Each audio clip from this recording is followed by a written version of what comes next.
mes amis, bienvenue.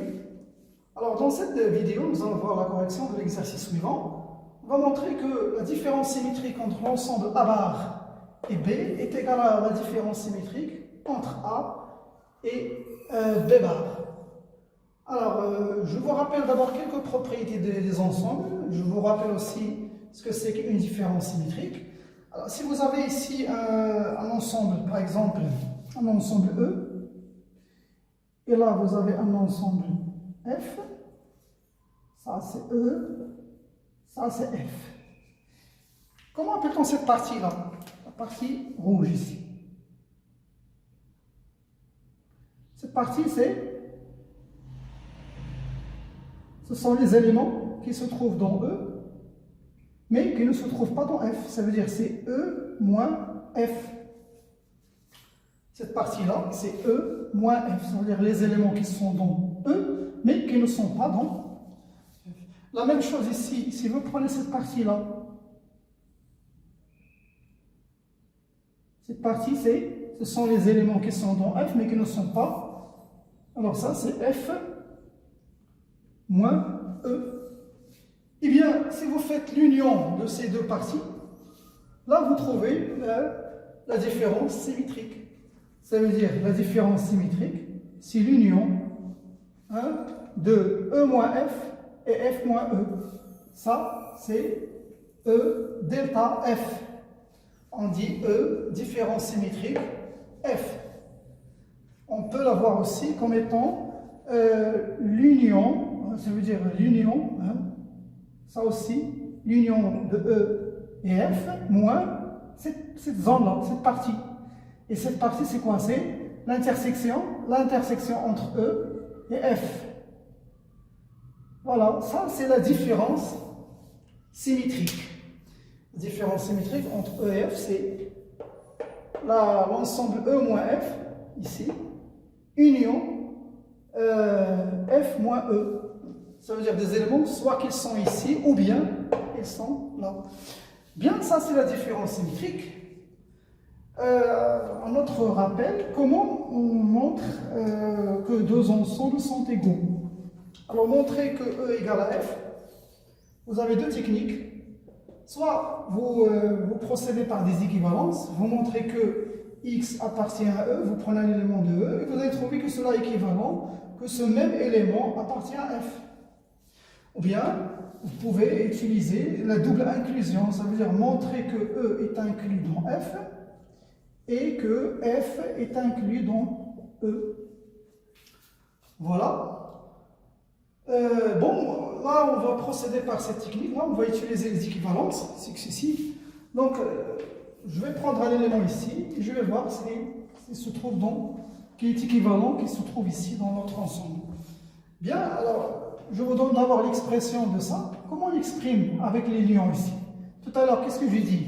J'ai dit que E delta F, j'écris ici le rappel, c'est E moins F union F moins E. Alors, si je vais appliquer ça pour cet ensemble, je vais dire quoi? Je vais dire que ça c'est A moins B bar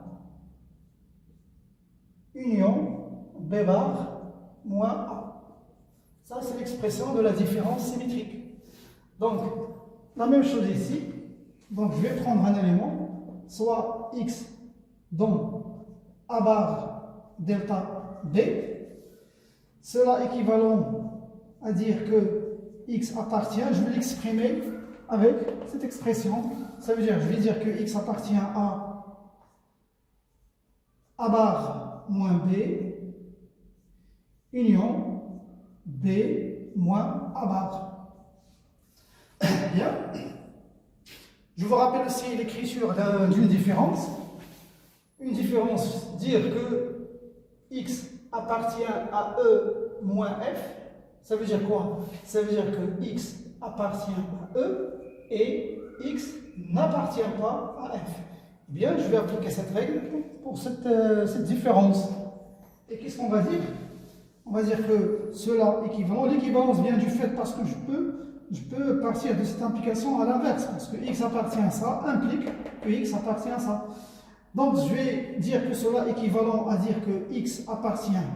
La signification de la différence, ça veut dire que ici, x appartient à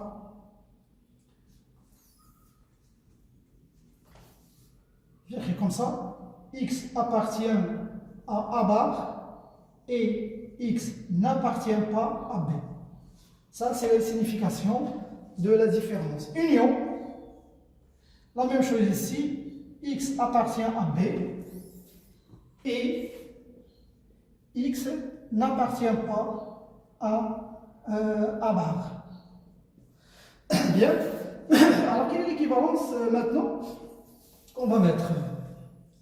À chaque fois que vous commencez à trouver la solution, essayez de mettre la vidéo en pause et continuez tout seul. X appartient à bar, ça veut dire que x n'appartient pas à A.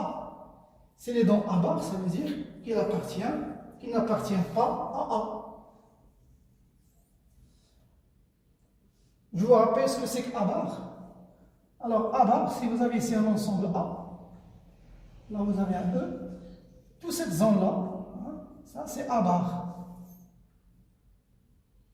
Tout ça c'est A bar. Ça veut dire si x appartient à A bar, ça veut dire qu'il n'est pas dans A.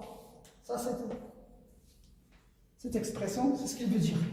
Voilà. Alors ici, et x n'appartient pas à B, donc il va être dans B bar. Donc x appartient à B bar. S'il n'est pas dans B, alors forcément il est dans B bar. Union, x appartient à B, ça veut dire qu'il n'est pas dans B bar. X appartient à B, ça veut dire qu'il n'appartient pas à B bar. Et x n'appartient pas à A bar, ça veut dire que x appartient à A. S'il n'est pas dans A bar, alors il est dans A. Eh bien, regardez, cette expression, c'est la différence. Un élément qui appartient à un ensemble, il n'appartient pas à un autre ensemble.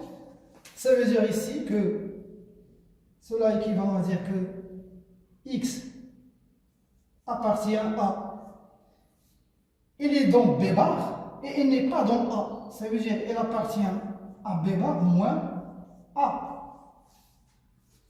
Union, il est dans A et il n'est pas dans B bar. Ça veut dire qu'il est dans A moins B bar. Et voyez cette expression, la voilà. A moins B bar, A moins B bar, union, B bar moins A. Eh bien, cela est équivalent à dire que x appartient à A delta B bar. Voilà mes chers camarades, c'est la fin de cette vidéo. Je vous donne rendez-vous à la prochaine.